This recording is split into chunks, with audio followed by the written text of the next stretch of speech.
अगर आप चाहते हैं भोजपुरी हिट सॉन्ग सबसे पहले आप तक पहुंचे, तो लवली वीडियो चैनल को जरूर सब्सक्राइब करें और साथ में बेल आइकन को दबाना ना भूलें। Presented by Lovely Films production.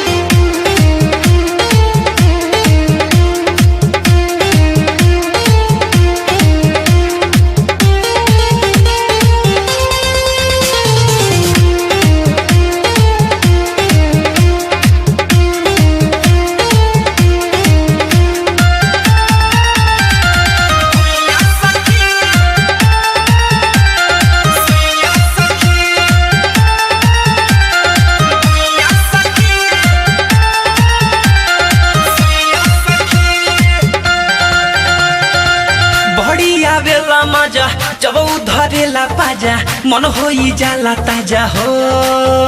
ए बड़ी आवेला मजा जब धरेला पाजा मन होई जाला ताजा हो।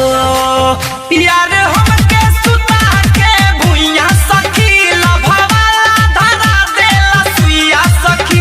यार हमके सुता के भुइया सखी लभवाला धरा देला सुइया सखी।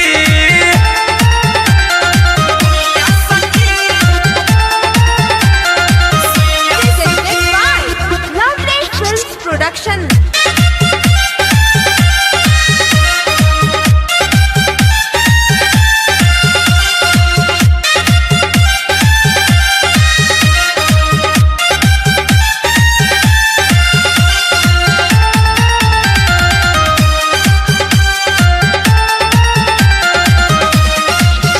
गजबे के प्यार करेला बहिया में हमके धरेला।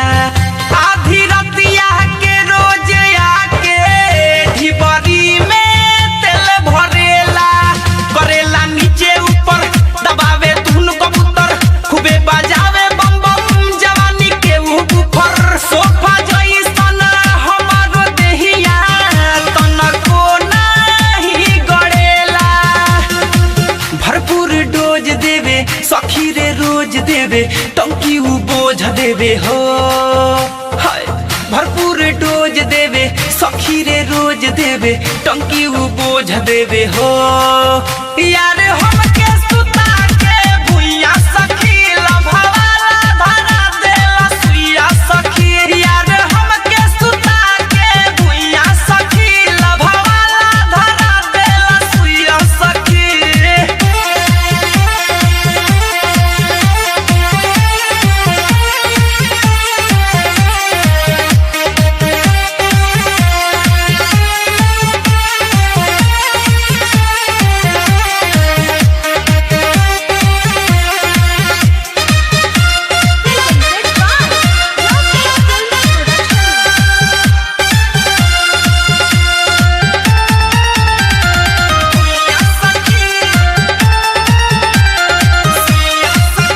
सखिया रे नाही दुखाला केतनो भीतरी ले जाला।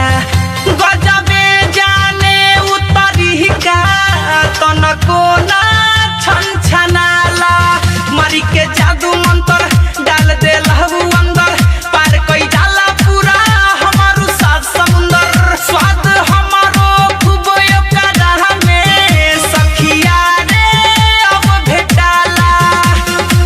बिटू विकास हवे भूटन से खास हवे नाम आकाश हवे हो। अमित विकास हवे विवेक से खास हवे नाम आकाश हवे हो। यार हमके सुता के भुइया सखी लभवाला धरा देला सुइया सखी। यार हमके सुता के भुइया सखी लभवाला धरा देला सुइया सखी।